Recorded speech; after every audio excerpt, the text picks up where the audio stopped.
Madrid, hiver. Le froid du petit matin traînait sa couverture glacée le long des trottoirs mouillés de la Gran Via. Sur le toit d'un gratte-ciel de verre, un homme regardait la ville qu'il avait contribué à façonner. Héctor Velasco, 47 ans, PDG du plus grand conglomérat immobilier d'Espagne, avait tout ce que l'argent pouvait acheter: le luxe, le pouvoir, l'influence. Mais il ne pouvait échapper à un sentiment constant de vide. Héctor était le genre d'homme qui transformait les contrats en empire et les promesses en propriété. Strict en affaires, ennemi de l'improvisation. Pour lui, l'amour était une équation sans logique, une vulnérabilité dangereuse. Il avait été marié 2 fois. La première femme l'a quitté pour un diplomate, la seconde, pour un compte bancaire plus prometteur. Depuis lors, il a commencé à voir les sentiments comme des distractions, des échecs dans le système. Il a décidé qu'il ne voulait qu'un enfant. Pas une relation. Juste un héritage. Alors qu'il finalisait les documents pour contracter un substitut par des moyens discrets et légaux, le destin silencieux et ironique a prévu une traversée improbable. De l'autre côté de la ville, au milieu des ruelles aux graffitis et des cafés fermés, une jeune femme nommée Isadora dormait sur du carton. Elle avait 26 ans, des yeux verts éclatants et un passé qu'elle essayait d'effacer chaque nuit. Originaire de Salamanque, elle a fui à Madrid à la recherche d'opportunités qui ont disparu avec la pandémie. Pas de famille, pas de diplôme universitaire, personne. Sa voix était douce, mais presque oubliée même par elle-même. Ce matin-là glacial, alors qu'elle commandait du pain au marché Anton Martin, Isadora croisa le chemin des Héctor. Elle tendit la main timidement, sans mots, seulement de l'espoir. Celui-ci, pressé, l'ignora. Mais quand il la regarda du coin de l'île, il remarqua quelque chose de familier dans cette expression. Il ne savait pas quoi, mais quelque chose en elle le paralysa un instant. Quelques heures plus tard, lors d'une réunion sur le projet d'agrandissement à Valence, son esprit revenait encore sur le visage de cette jeune femme. Je ne comprenais pas pourquoi. Cette sensation l'irritait. Il mit fin à la réunion et, dans un rare élan, demanda au chauffeur de répéter le trajet de la matinée. Il la trouva à la même place, enveloppée dans une couverture sale, entourée de regards indifférents. Il a ouvert la fenêtre de la voiture. « Venez » a-t-il dit. Isadora le regarda avec méfiance. « Je ne suis pas une fille de la rue » a-t-elle répondu fermement, sa fierté intacte, mais sans chaussures. « Je ne paie pas pour du sexe. Je vous propose une proposition. » Le silence tomba entre deux comme une lourde chute de neige. Celle-ci, hésitante, a accepté. Sur le siège en cuir de la voiture de luxe, Isadora écouta la proposition inhabituelle: il paierait tout, soins médicaux, logement, nourriture si elle acceptait d'avoir un de ses enfants par insémination artificielle. Il n'y aurait pas d'implication émotionnelle. Juste un contrat. Alors, elle serait libre. Isadora sourit, Christ. Pensez-vous vraiment que vous pouvez tout acheter? Même l'amour d'un enfant? Héctor détourna le regard. Je ne veux pas d'amour. Je veux de la continuité. Mais ce n'était pas tout à fait vrai. Et elle le savait. La proposition flottait entre eux comme une tempête sur le point d'éclater. Isadora, fatiguée de s'enfuir, y vit une occasion de recommencer. Ou s'agirait-il d'une autre forme de prison? La nuit est tombée sur Madrid avec une intensité tranchante. Dans la suite où elle séjournait temporairement, elle regarda par la fenêtre les lumières de la ville et murmura. Peut-être que l'amour commence là où les contrats se terminent. Le manoir des Héctor Velasco, situé à la périphérie de la Moralja, était un symbole de son contrôle absolu. Chaque mur de marbre poli reflétait une partie de sa personnalité propre, frais, sans droit à l'erreur. Le silence de l'endroit était si profond qu'il en était intimidant. Et c'est dans ce silence que Isadora entra, une silhouette déplacée, avec des chaussures de tennis déchirées et des yeux qui portaient plus d'histoire que d'années de vie. Stéphanie, la gouvernante, l'accueillit avec sa formalité habituelle. Il ne cesse pas d'interroger sur la présence de la jeune femme. J'étais habitué aux caprices du patron, mais il y avait quelque chose de différent dans ce look. Une douceur ferme qui contrastait avec l'atmosphère glaciale de la maison. Alors que les examens médicaux étaient effectués discrètement dans des cliniques privées de Salamanque, Héctor gardait une posture distante. Pour lui, tout se passait comme prévu. La fécondation artificielle serait effectuée dans l'une des meilleures cliniques de Barcelone. Isadora aurait tous les soins et, en fin de compte, une somme généreuse pour commencer sa vie n'importe où. Mais il y avait un problème, elle a commencé à sourire. Isadora ne sourit pas comme les femmes que Héctor avait connues. son sourire n'était pas une invitation, ni un masque social. C'était authentique, né d'un petit espoir qui grandissait peu à peu. Il fut surpris par les fruits frais du petit déjeuner, par la douceur des draps, par l'odeur des livres dans la bibliothèque de la maison. Hector observait tout de loin, comme s'il avait peur d'être infecté. Un matin, elle l'a surpris dans la salle de musique, une pièce qu'il visitait rarement lui-même. Elle était assise devant le piano, jouant maladroitement un vieil air. « Savez-vous jouer » a-t-il demandé. Seulement à l'oreille. « Ma grand-mère avait un vieux piano. » a-t-il répondu sans le regarder. Il ne dit rien, mais il resta là, à écouter. Quelque chose dans cette scène a brisé un modèle. Pendant quelques instants, le contrôle sembla inutile. En même temps, le passé d'Isadora a commencé à émerger par fragments. Elle avait été élevée par sa grand-mère, passionnée de littérature et de musique, jusqu'à ce que tout s'effondre en raison d'un héritage refusé et d'un oncle ambitieux. Il s'est retrouvé à la rue, mais il n'a jamais perdu l'élégance de son âme. Pendant ce temps, le seul ami d'Hector, Arturo, son plus vieux partenaire, regardait tout avec méfiance. Il a vu comment le comportement de son ami commençait à changer lentement, moins irritable, plus distrait. Hector ne parlait pas d'Isadora, mais elle était présente à chaque pause, à chaque petit écart par rapport à la routine. « Fais attention », a averti Arturo un soir. L'amour est le seul investissement qui ne peut pas être contrôlé. Hector rit avec dédain. Mais le rire n'atteignit pas ses yeux. Isadora, de son côté, parlait de plus en plus avec Stéphanie. Il apprit les coins de la maison, les noms des tableaux, les habitudes du patron. Et lentement, il commença à le voir au-delà de son armure. Un homme qui dînait seul, qui se réveillait avant l'aube, qui lisait Camus et Neruda en silence. Lors d'une tempête hivernale, l'électricité a été coupée pendant quelques instants. Isadora s'est perdue dans les couloirs et s'est retrouvée dans la bibliothèque. Quand Hector entra, elle était couchée sur le divan, couverte d'un livre. Je pensais que c'était la meilleure cachette de la maison. Il sourit, pour la première fois sans défense. Cette nuit-là, quelque chose a changé. Il n'y a eu aucun contact, aucune confession. Juste 2 regards qui ont été accueillis avec moins de peur et plus de vérité. La nouvelle arriva avec la délicatesse d'un murmure et l'impact du tonnerre. L'insémination avait réussi. Isadora était enceinte.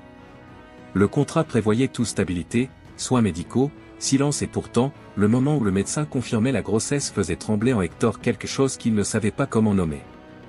Tout s'est parfaitement passé, a déclaré le médecin en remettant les résultats. Il remercia d'un léger signe de tête, mais évita de regarder Isadora qui, pour la première fois depuis son entrée dans le manoir, ne souriait pas. Leur silence était différent, ce n'était pas un silence de peur, ni de résignation. C'était le silence de quelqu'un qui comprend le poids de ce qui est à venir. Dans les jours qui ont suivi, Hector s'est encore plus immergé dans l'œuvre. Il se rend à Barcelone, puis à Bilbao. Il évitait d'être à la maison. Il évita Isadora. Mais elle était toujours là. Grandir, s'épanouir. Ses yeux avaient la lueur de quelque chose qu'elle-même ne comprenait pas. Et au fil des semaines, la grossesse a commencé à la transformer, non seulement dans son corps, mais aussi dans la façon dont elle se voyait. Pour la première fois depuis des années, il y avait un but. Un sens. Stéphanie l'a remarqué. Arturo aussi. Elle n'est pas seulement une invitée, a commenté Arturo avec désinvolture lors d'une visite au manoir. Ce n'est qu'un contrat, répondit Hector d'une voix plus dure qu'il ne le voulait. Alors pourquoi semblez-vous vous enfuir de chez vous? La question flottait dans l'air comme une épaisse fumée. Pendant ce temps, Isadora faisait face à ses propres conflits. L'idée d'abandonner le bébé à la fin de la grossesse commençait à faire plus mal qu'elle ne l'imaginait. Une nuit silencieuse, allongée sur la terrasse de sa chambre, caressant son ventre qui commençait à peine à être remarqué, elle murmura. « J'ai dit que c'était juste un contrat. Mais que se passe-t-il si ce n'est pas le cas ?» Et puis, comme un coup inattendu, le premier incident s'est produit. Isadora s'est sentie malade pendant le déjeuner. Étourdissement soudain. Stéphanie s'est enfuie. L'ambulance a été appelée. Hector, qui était dans une réunion importante, reçut la nouvelle et quitta tout. Il est arrivé à l'hôpital avant que le médecin n'ait terminé les tests. « Est-ce que ça va ?» demanda-t-il en se précipitant à l'intérieur. Oui, c'était juste une baisse de la tension artérielle. Stress. Mais il a besoin de repos. Hector entra dans la chambre où Isadora se reposait. Il resta un instant immobile, la regardant dormir. Ses cheveux en désordre sur l'oreiller, sa respiration lente. Un tourbillon silencieux le transperça à l'intérieur. Quand elle ouvrit les yeux, il était déjà assis à côté du lit. « Pourquoi était-vous venu » demanda-t-il d'une voix faible. « Parce que tu prends mon fils » a-t-il répondu, comme si cela expliquait tout. Mais il ne l'a pas expliqué. À ce moment-là, ils savaient tous les deux que quelque chose s'était cassé. La barrière du contrat, la froideur de l'accord, commençait à s'effriter. Et cela les a effrayés. Dans les jours qui ont suivi, Hector a commencé à agir différemment. Il était présent lors des contrôles médicaux. Il apporta des livres à Isadora. Il envoyait des fleurs, discrètement. Mais il évitait de parler de ses sentiments. C'était un homme en guerre contre lui-même. Il essayait de s'en soucier sans avoir l'air impliqué. Et puis est venue l'invitation. Arturo organisait un dîner de charité au musée Reina Sofia. Hector devait y assister. Mais il surprit tout le monde en demandant à Isadora de l'accompagner. « Moi » demanda-t-elle, effrayée. « Oui. Comme mon compagnon. » Elle hésita. « Ce n'est pas ce sur quoi nous nous sommes mis d'accord. » « Le contrat ne prévoit pas d'événements sociaux, » a-t-il répondu. Mais il ne les interdit pas non plus. Cette nuit-là, en la regardant descendre l'escalier vêtu de bleu, les cheveux attachés en arrière et une lueur nerveuse dans les yeux, Hector sentit quelque chose en lui céder. Et ce n'était pas seulement de l'admiration. C'était de la reconnaissance. Au cours du dîner, tout le monde a commenté la présence de la jeune femme à ses côtés. Certains murmuraient, d'autres souriaient par engagement. Arturo regarda, en silence, sachant que c'était le début d'une nouvelle étape pour Hector et pour elle. Et puis, dans le jardin du musée, après dîner, elle prit la parole. « Vous savez. Quand tout cela a commencé, j'ai cru que je vendais mon corps. Mais peut-être que c'était mon âme. Et maintenant ? Maintenant. Je ne sais plus ce que nous achetons, ni ce que nous livrons. » Hector voulut la serrer dans ses bras. Il voulait lui dire qu'il ressentait la même chose. Mais il a juste tendu la main. « On y retourne ?» Elle a accepté. Et dans ce simple geste, ils savaient tous les deux le conflit n'était plus entre ce qu'ils signaient, mais entre ce qu'ils ressentaient. Dès le soir du dîner de charité, quelque chose d'invisible mais de palpable commença à changer entre Hector et Isadora. Le contrat, autrefois rigide et froid, est devenu une toile de fond pour des émotions qu'aucun d'eux ne pouvait continuer à cacher. Et c'est dans ce nouveau territoire qu'ont émergé les intrigues secondaires qui allaient donner de la profondeur et de la complexité au chemin tracé. La première de ces histoires a commencé avec Stéphanie. La gouvernante, dévouée depuis des années à l'hôtel, commença à s'approcher d'Isadora avec une douceur qu'elle ne montrait à personne d'autre. Elle a révélé, petit à petit, qu'elle aussi avait vécu une perte, un fils qui n'était jamais né. Pour cette raison, j'ai vu en Isadora non seulement une invitée, mais un souvenir vivant de ce qu'elle aurait pu être. Vous me rappelez qui j'étais avant de m'endurcir, a-t-il avoué un soir en lui versant du thé. Isadora, émue, commença à faire confiance à Stéphanie comme à une amie, une conseillère. Une autre couche a émergé avec Arturo, le partenaire d'Hector. Bien qu'il ait essayé de maintenir une certaine distance émotionnelle, Arturo a toujours été plus intuitif que rationnel. Observant les changements chez son ami, il décida de le confronter.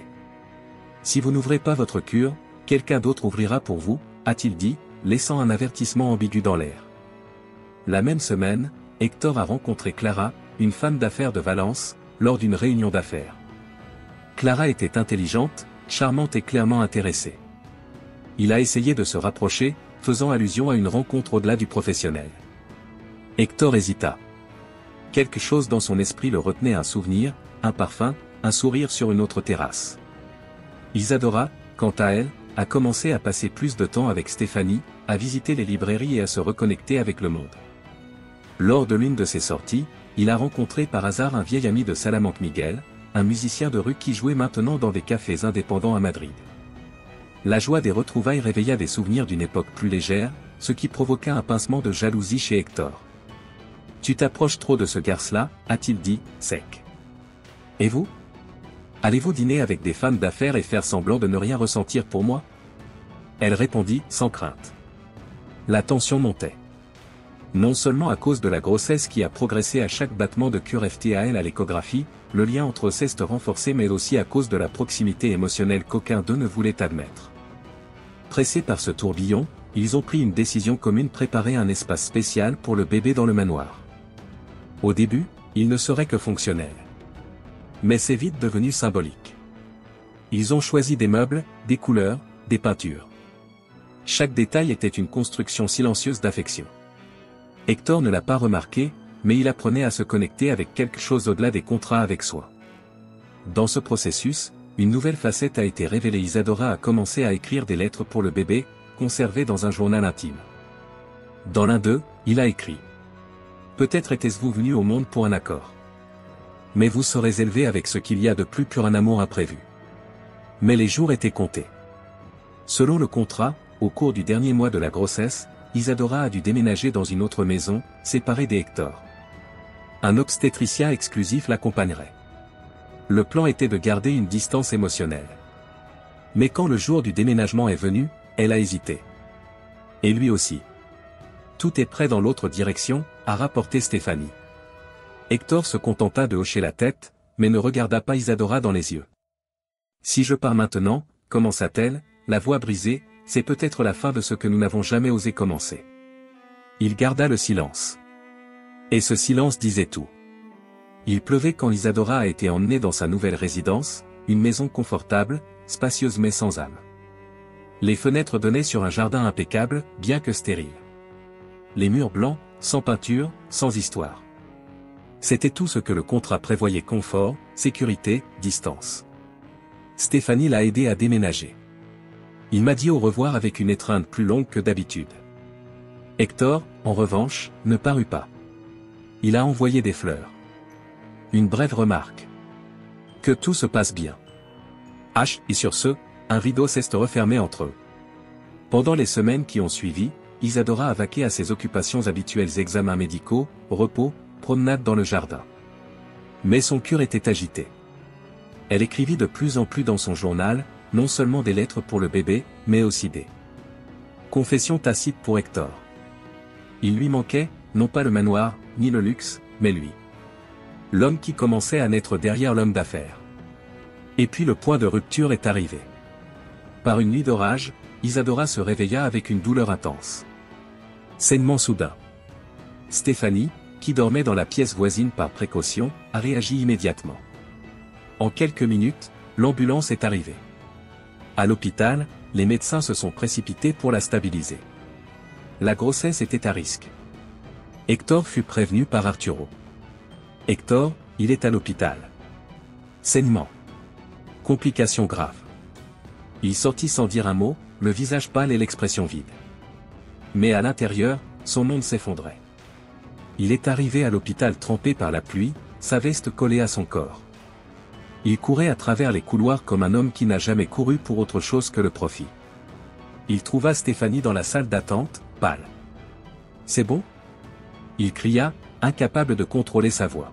« Stable. Pour l'instant. Mais les médecins ne garantissent rien. » Il entra dans la pièce sans attendre l'autorisation. Isadora était inconsciente, connectée à des moniteurs. Le son lent des battements cardiaques remplissait l'air. Il s'approcha, toucha sa main glacée. Pour la première fois de sa vie d'adulte, elle a ressenti quelque chose qu'elle ne savait pas comment nommer: la peur de perdre quelqu'un. Non. Il a chuchoté: pas toi. S'il vous plaît, pas vous. Il est resté là toute la nuit. Il n'est même pas sorti pour manger. Arthur apparut à l'aube, et quand il le vit assis près du lit, lui tenant la main, il comprit tout. Hector, commença-t-il, mais il s'arrêta. Il ne s'agit plus de contrat, n'est-ce pas? Il n'a jamais été question de ça, a-t-il répondu, les yeux rouges. Isadora s'est réveillée en fin de matinée, faible. Quand il ouvrit les yeux et vit Hector à côté de lui, il essaya de sourire. Vous êtes venu. Il hocha la tête, serrant doucement sa main. Je pensais que tu t'en fichais. Je pensais que je savais mieux faire semblant.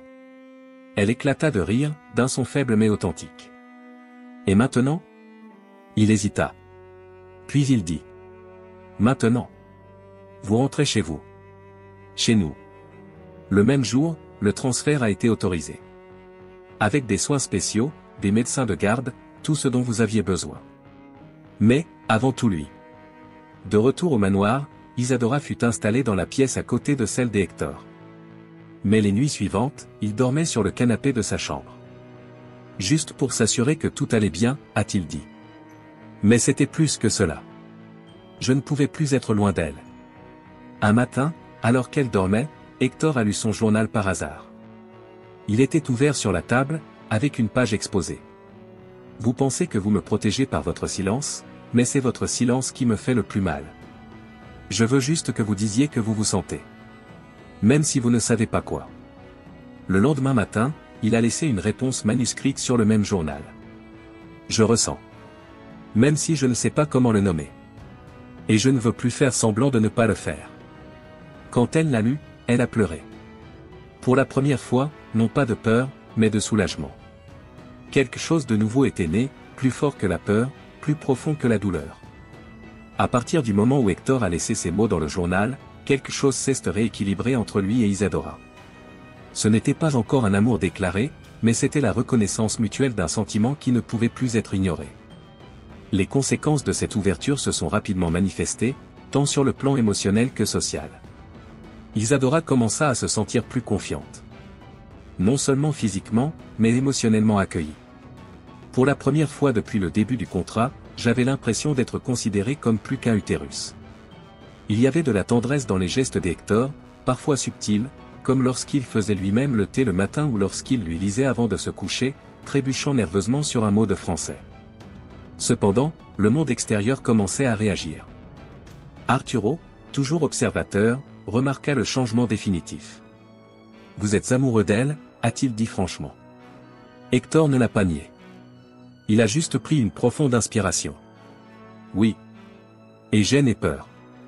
Peur de quoi? De ne pas savoir comment être l'homme dont elle a besoin. Entre-temps, des rumeurs dans le cercle social d'Hector commencent à fermenter. Des hommes d'affaires, des partenaires, des médias discrets. Tout le monde voulait savoir qui était la femme enceinte dans le manoir. Hector, pour la première fois de sa vie, ignorait les dommages possibles à son image. Il a découvert que la réputation pèse peu face à la peur de perdre l'être cher. Du côté d'Isadora, la réaction la plus forte est venue de Miguel, son vieil ami de la rue. Il lui rendit visite un après-midi, accompagné de Stéphanie. Voyant l'environnement luxueux et le ventre déjà évident, il a laissé échapper un commentaire qui a résonné. « Tu es entré dans un palais, Isa.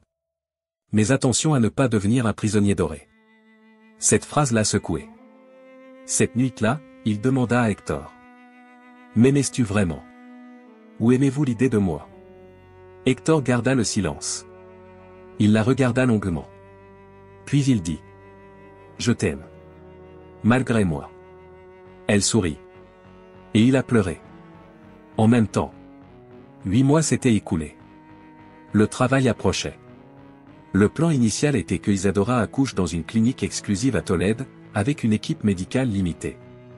Mais, après tout ce qu'il avait vécu, elle a demandé quelque chose de différent. « Je veux avoir le bébé à la maison. Avec vous à proximité. » Il n'a pas hésité. Il a tout organisé en 24 heures. Des médecins, des infirmières, des équipes. Stéphanie a dirigé les préparatifs avec une précision presque militaire. Arturo aida discrètement, avec de l'émotion contenue dans ses yeux. La veille de l'accouchement, Isadora écrivit sa dernière lettre dans le journal. « Demain, notre fils naîtra. Mais ce qui est déjà né parmi nous vaut plus que n'importe quel contrat. S'il m'arrive quelque chose, souviens-toi de ceci l'amour que tu pensais ne pas savoir donner. Il m'a déjà sauvé. » Elle laissa le journal sur la table de chevet, où elle savait qu'il le trouverait. Le lendemain matin, Isadora a commencé à accoucher. Le travail a été intense, marqué par des heures de douleur, de tension et d'excitation. Le manoir, normalement silencieux, vibrait de voix médicales, de battements de cœur rapides et de prières chuchotées. Hector, en costume et les mains tremblantes, restait tout le temps avec Isadora, lui tenant la main, essuyant la sueur de son front, marmonnant des mots qu'il ne savait même pas si elle pouvait entendre. « Je suis là. Je suis avec toi », a-t-elle dit, comme si le répéter pouvait la protéger du monde. Après presque 12 heures, les pleurs du bébé ont brisé l'air. C'était un enfant. Petit, rose, parfait. Les médecins l'ont nettoyé, évalué et placé dans les bras d'Isadora. Elle, épuisée, pleurait silencieusement en souriant. Hector regardait tout avec un mélange d'incrédulité et de révérence. Pour la première fois de sa vie, il n'était pas l'homme qui contrôlait. Il n'était qu'un être humain, dépouillé de défense, face au miracle de la vie. « Voulez-vous l'inculper » demanda Isadora, en offrant le bébé avec précaution. Il hésita une seconde, puis le prit dans ses bras. Et à cet instant, quelque chose a explosé en lui. Une vague qui n'était ni logique ni prévisible. C'était l'amour. Brut, absolu, transformateur. Les jours ont passé. Le rétablissement d'Isadora fut calme. Elle allaitait, chantait pour le bébé, passait des heures avec lui dans ses bras à regarder par la fenêtre.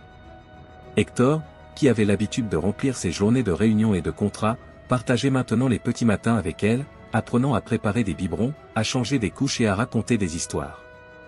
Mais la croissance la plus notable n'était pas celle du bébé. C'était celle d'Hector. Il commença à mettre le téléphone de côté. Elle refusait les réunions si c'était l'heure du bain ou de la sieste. Il a commencé à cuisiner avec Stéphanie, fredonnant sans s'en rendre compte, souriant plus avec ses yeux qu'avec ses lèvres. Arturo le remarqua. Et lors d'une visite, il lui dit : « Tu es devenu père. Mais plus que cela. Vous êtes devenu un homme. » Hector remercia en silence. Il savait qu'il était en train de devenir quelqu'un qu'il n'aurait jamais imaginé être. Pas seulement pour le bébé, mais pour Isadora. Elle aussi avait changé. L'estime d'elle-même restaurée, elle a parlé de ses rêves avec confiance. Elle voulait étudier la musique, ouvrir une école pour les enfants en situation de vulnérabilité, chanter dans des pièces pleines de lumière. « Vous m'avez donné une maison, lui dit-il un après-midi. Mais plus que cela, vous m'avez aidé à me rappeler qui j'étais avant de tout perdre. » La même semaine, Isadora a proposé quelque chose qui a surpris tout le monde. « Je veux travailler. » Stéphanie et les médecins étaient choqués. Hector garda le silence. « Je ne veux pas être juste la femme que tu as sauvée, Hector. Je veux être la femme qui marche à vos côtés. Avec mon nom, mes projets, ma force. » Il a compris. Et il l'a soutenu.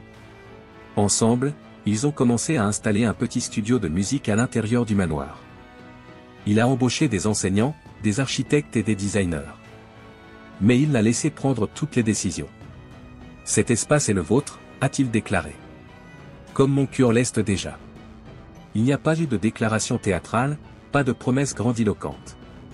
L'amour entre eux s'est construit dans les gestes, dans le thé du matin, dans les notes laissées sur l'oreiller, dans les nuits silencieuses en regardant le bébé dormir. Un jour, alors qu'elle se promenait dans le jardin en poussant la poussette de l'enfant, Isadora dit : « Vous rendez-vous compte que tout cela a commencé par un contrat ? Et tu vas finir par une chanson ?» a-t-il répondu en souriant. Elle le regarda curieusement. « Pourquoi ? » « Parce que l'amour n'est pas signé. Il est chanté. » Le temps s'écoulait avec une douceur presque suspecte. Isadora, maintenant plus forte et plus épanouie, a maintenu une routine équilibrée entre les soins au bébé et la planification de son école de musique. Hector, quant à lui, s'intègre de plus en plus dans la nouvelle vie qu'ils ont construite ensemble.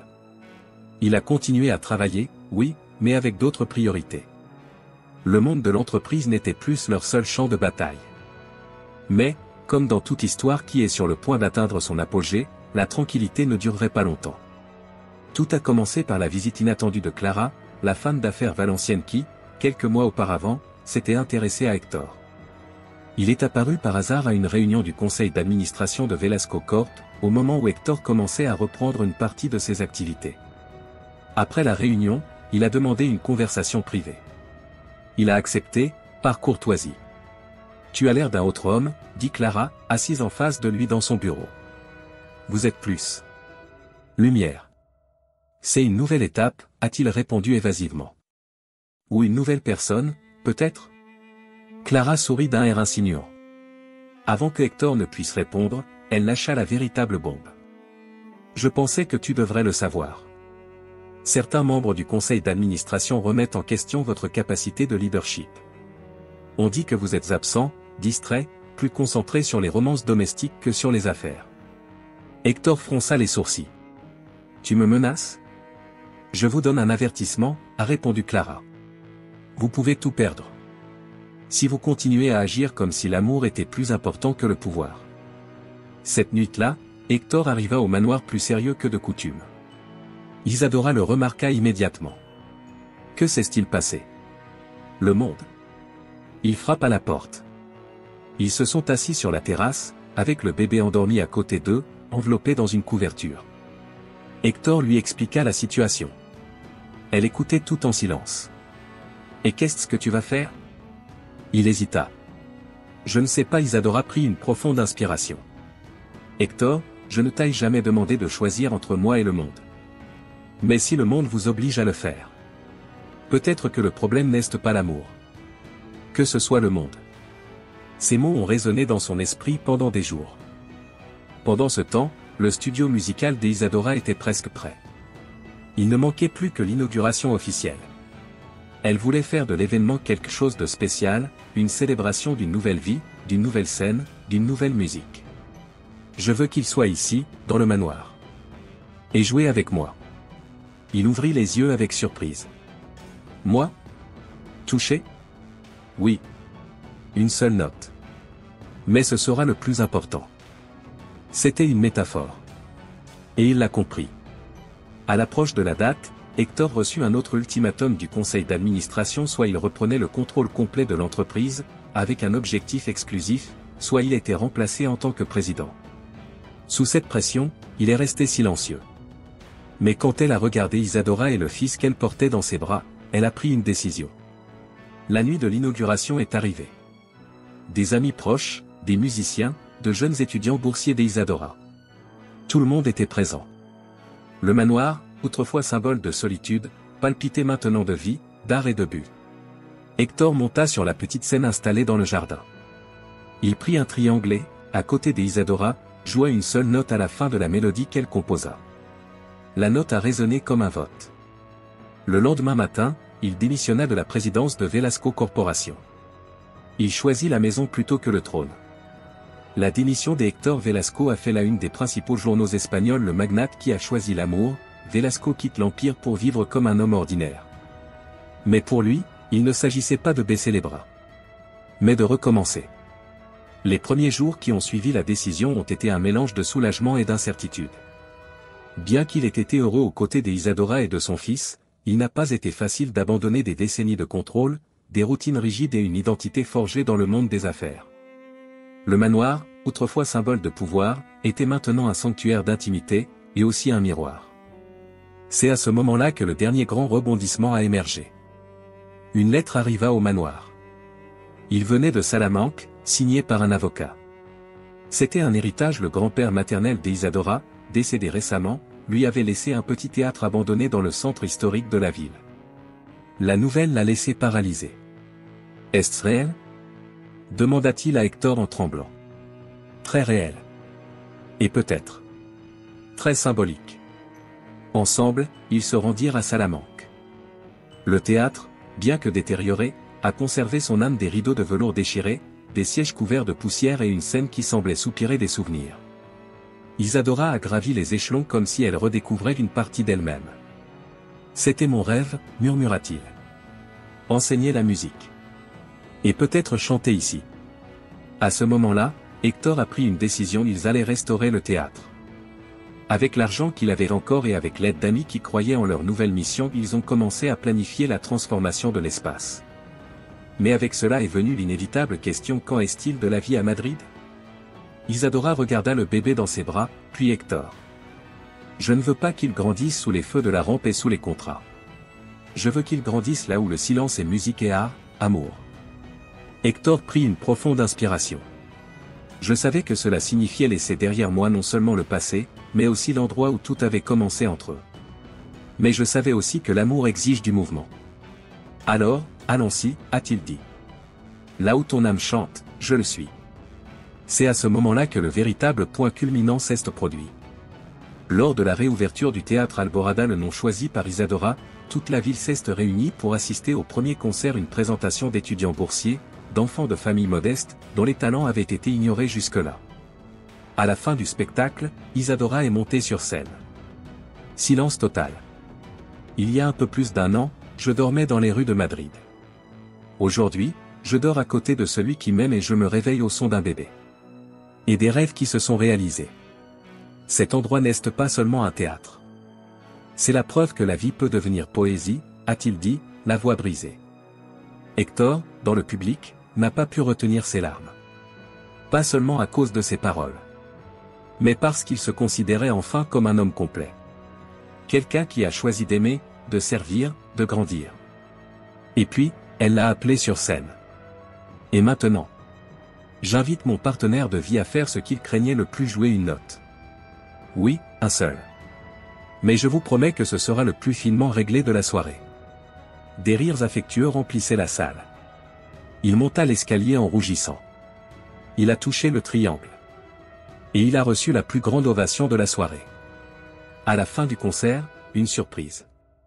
Arturo se présenta avec le vieux journal intime d'Isadora, celui où elle avait écrit toutes les lettres à l'enfant et les confessions tacites à Hector. Mais maintenant, il apportait quelque chose de nouveau, la réponse finale d'Hector, écrite à la main et gardée secrète par Stéphanie. Il la lut à haute voix, devant un public enthousiaste. Si je suis l'Empire, vous êtes la Révolution. Si je suis le contrat, vous êtes la clause d'exception. Et si je suis le silence, tu es la musique qui m'a libéré. Signé H. Le théâtre a fait une ovation debout. Isadora le serra dans ses bras. Je t'aime, lui dit-il pour la première fois, d'une voix forte. Moi aussi. Depuis avant que je ne le sache. Tout le théâtre était illuminé. Pas à cause des projecteurs. Mais pour ce que personne ne peut prévoir, un amour qui a résisté au contrat, aux cicatrices et aux décisions. Un amour qui est né sans demander la permission. Et il est resté pour tout changer. Des mois se sont écoulés depuis l'inauguration du théâtre Alborada. L'espace, jusque-là oublié, a été transformé en refuge pour les enfants, les jeunes artistes et les vies en reconstruction. Et là, entre les dizaines et les applaudissements, Hector et Isadora ont redécouvert le vrai sens de l'appartenance. Isadora a poursuivi le projet social avec un dévouement passionné. Elle a créé des programmes musicaux accessibles pour les communautés voisines, a reçu des musiciens bénévoles de toute l'Espagne et a commencé à être reconnue pour sa mission de sauver des voix oubliées, comme elle l'était autrefois. Hector, de son côté, s'est découvert des plaisirs simples qui lui semblaient auparavant inutiles: lire des histoires à son fils avant de s'endormir, planter des hortensias dans le jardin du théâtre, enseigner des notions d'administration à de jeunes stagiaires. Et bien qu'il n'ait plus occupé une salle de présidence, il a trouvé un nouveau type de leadership, un leadership qui menait par l'exemple, et non par le pouvoir. Le bébé a grandi entouré d'affection, d'art et de liberté. C'était un enfant heureux, avec un rire facile et une curiosité infatigable. Votre nom ? Luz, choisie par Isadora un matin ensoleillé, quand elle dit « C'est ce que tu as apporté dans ma vie. Rien n'est plus juste que de donner ce nom à notre nouvel espoir. » Les lettres de l'ancien journal d'Isadora ont été transformées en un livre, publié sous le titre Nota de Amor sin contrato, note d'amour sans contrat. Lancé à Madrid, il connaît un succès inattendu. Les mots écrits avec tant de douleur et de tendresse ont touché des milliers de lecteurs, prouvant que les histoires d'amour improbables sont souvent les plus authentiques. Chaque dimanche, Isadora et Hector se rendaient à pied au point de vue de la ville. Leur fils courait devant eux, riait, essayait d'attraper un papillon. Hector prit la main d'Isadora et la regarda avec une tendresse sereine. Si quelqu'un m'avait dit que je quitterais tout par amour, j'aurais ri. Elle sourit. Et si quelqu'un m'avait dit que j'aimerais un homme qui a commencé par essayer d'acheter mon ventre, il aurait fui. Mais tu es resté. Et c'est vous qui m'avez choisi. Ils restèrent silencieux un instant, regardant l'horizon.